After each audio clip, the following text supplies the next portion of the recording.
Diamond Harbour মুক্তাঙ্গনে 90 দশকের জেলায় মাঠ কাঁপানো প্রাক্তনী ফুটবলারদের একসঙ্গে জমজমাট আড্ডা। ডায়মন্ড হারবার দক্ষিণ 24 পরগনা জেলার প্রাক্তন ফুটবলারদের একসঙ্গে জমজমাট আড্ডা এবং পুনর্মিলনী ডায়মন্ড হারবার মুক্তাঙ্গনে তথা বাংলার ফুটবল সংস্কৃতিতে অত্যন্ত তাৎপর্যপূর্ণ ঘটনা। এই ধরনের আসরে সাধারণত বিভিন্ন সময়ের তারকা ফুটবলাররা উপস্থিত থাকেন। এই আড্ডায় উঠে আসে পুরানো দিনের স্মরণীয় ফুটবল ম্যাচ, মাঠের ভেতরের লড়াই এবং মাঠের বাইরের বন্ধুত্বের গল্প। 90 দশকের বিভিন্ন মাঠ কাঁপানোর প্রাক্তনী ফুটবলার মগরাহাট থেকে আব্দুল হাইয়ের উদ্যোগে এবং বিশিষ্ট সিনিয়র ফুটবলার ডায়মন্ড হারবার বাগদা থেকে আজিম মোল্লার তত্ত্বাবধানে দক্ষিণ 24 পরগনা জেলার বিভিন্ন প্রান্ত থেকে আগত প্রাক্তনী ফুটবলারদের নিয়ে জমজমাট আড্ডা জমে উঠতে দেখা যায়। এছাড়াও যে সকল প্রাক্তনী ফুটবলার উপস্থিত ছিলেন তারা হলো জহুর মোল্লা বাগদা, সন্টু ভণ্ডারী দেউলা সহ আরো অনেকে।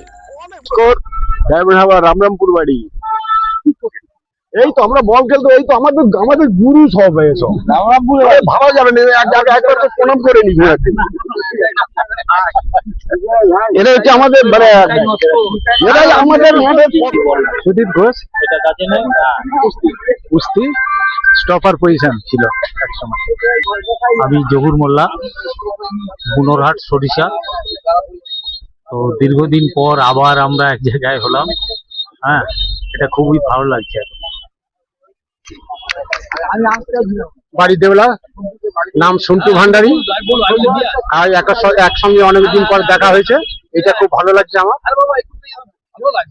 আব্দুর রহমান লস্কর, সবাই বাচ্চু বলে চেনে। হ্যাঁ, সবাই বাচ্চু বলে গোলে খেলতাম। হ্যাঁ, অনেকদিন পরে সবাই একত্রিত হতে আমার খুব ভালো লাগে, খুব খুব ভালো লাগে আমার।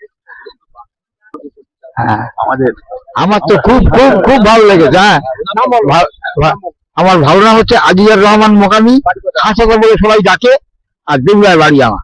হ্যাঁ, আব্দুল আজিম, বাড়ি বাগদা, ডায়মন্ড হারবার সরিষা। আমি হাসাদার পাশে বসে আছি, মানে আজ থেকে প্রায় 50 বছর পর 50 বছর পর বসে আছি। কি বলবো, আর ভালো লাগা, মানে এরকম ভালো লাগা আর হবে কিনা জীবনে জানি না। কতদিন যে খেয়েছি হাসাদার বাড়ি, কতদিন যে থেকেছি ওদের বাড়ি, মানে যার কোনো ইয়ত্তা নেই। আমাদের একরকম গুরু ইনি ফুটবলের। কুমার মন্ডল, ডায়মন্ড হারবার। আমি ছিলাম কপাটা শিবসংঘ ক্লাবের প্লেয়ার। আমরা এখানে মুক্তাঙ্গনে এসে উপস্থিত হয়েছি প্রতিদিনের সব দিকপাল খেলোয়াড়দের নিয়ে। আমরা এখানে কি বলবো, অত্যন্ত আনন্দ। আমরা আজকের এই আমাদের গুরুদেব সব বসে আছে, এদের সঙ্গে মিশে আমাদের তো খুব আনন্দ লাগছে, খুব ভালো লাগছে। বহুদিন পর সব দেখা একসঙ্গে, এর জন্য আমরা খুব গর্বিত। হিমাংশু হালদার, কালীনগর, ডায়মন্ড হারবার।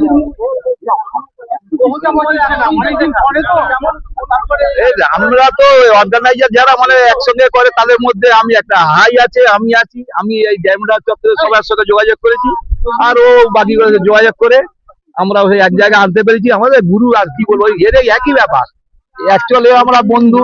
হ্যাঁ, আর এরা তো কি, এরা থেকে ওর থেকেই আমরা হচ্ছে খেলবার জন্য মানে অনুপ্রাণিত। আমরা যে ফুটবল খেলবো এর থেকেই মানে এমনি খেলা শেখা। আগের বারের মধ্যে এখন মতো একাডেমি ছিল না, কিন্তু এর দেখে দেখেই আমরা খেলা শিখেছি, মানে দেখে। ফুটবল, বর্তমান ফুটবলের পরিস্থিতির উপরে চিন্তা করে আমরা যারা আছি আমরা কম করে ফুটবল নিয়ে যে একটু চিন্তা করি, এই কারণের জন্য সবার সঙ্গে যোগাযোগ করে আমরা এর আগেও একবার বসছি, আজকেরও বসছি। আর একটা নতুন কিছু চিন্তা ভাবনা আমরা করছি, যাতে আমাদের দক্ষিণ 24 পরগনা ফুটবল নিয়ে কিছু একটু চিন্তা ভাবনা করা যায়। সেই কারণের জন্য আমাদের চাইতে অনেক সিনিয়র আছেন, তাদেরও হাতাকারও রাখা হয়েছে। তারাও অনেক ভালো প্লেয়ার, ডায়মন্ডে আরো অনেকে আছেন, তাদেরও ডেকেছি। এইভাবে আমরা সবাই বসে একটু ফুটবল নিয়ে চিন্তা করছি। বাংলার ফুটবলের অবস্থা তো আজকে আগের মতো সেই অবস্থায় নেই। এখন অনেক ক্যাম্প হচ্ছে, কিন্তু এখন আর সে প্লেয়ার নেই। আগেকার দিনের যে প্লেয়ারদের যে মানে ক্যাটাগরি ছিল, সে ক্যাটাগরি নেই। এখন প্লেয়ার খেলতে হয়, বল নিয়ে দিতে হয়, এই পর্যন্ত। কিন্তু একটা ইন্ডিভিজুয়াল যে ফুটবল একটা যে নিজস্ব একটা মারাদোনা যেমন, মেসি যেমন, মানে সে চিন্তাধারা নেই। বল ধরলো দিয়ে হয়ে গেল, ব্যাস, ডিউটি শেষ। কিন্তু যে ফুটবলটাকে একটা শিল্পের মতো পর্যায়ে নিয়ে যাবো, এই মানসিকতা নেই। এই কারণের জন্য আমার একটু চিন্তা করলাম সবার সঙ্গে যে আমরা একটু বসাবসি করি, করে আমরা যারা পুরোনো আছি আমাদের একটু চিন্তা ভাবনা আছে ফুটবল নিয়ে কিছু। আমরা এই ডায়মন্ড সাব ডিভিশনের সঙ্গেও চিন্তা করছি, বারুইপুর সাব ডিভিশনে করছি, এবং আমাদের কলকাতার সঙ্গেও একটা চিন্তা ভাবনা হয়েছে ভ্যাটার্নস একটা ইয়ে করার জন্য। এরকম একটু চিন্তা ভাবনা আছে, ডায়মন্ডে যাতে একটা ভ্যাটার্নস খেলা দেওয়া যায় এই চিন্তাটাও আমরা করেছি। যাদবপুরের সঙ্গে কথাবার্তাও বলেছি। এরকম আমরা অনেক কিছু, যেমন সুরজিৎ সেনগুপ্ত, অশোক চন্দ্র, আমরা অনেকের সঙ্গে কথাবার্তা বলেছি। আগাবো আশা করি, যদি আমরা বেঁচে থাকি।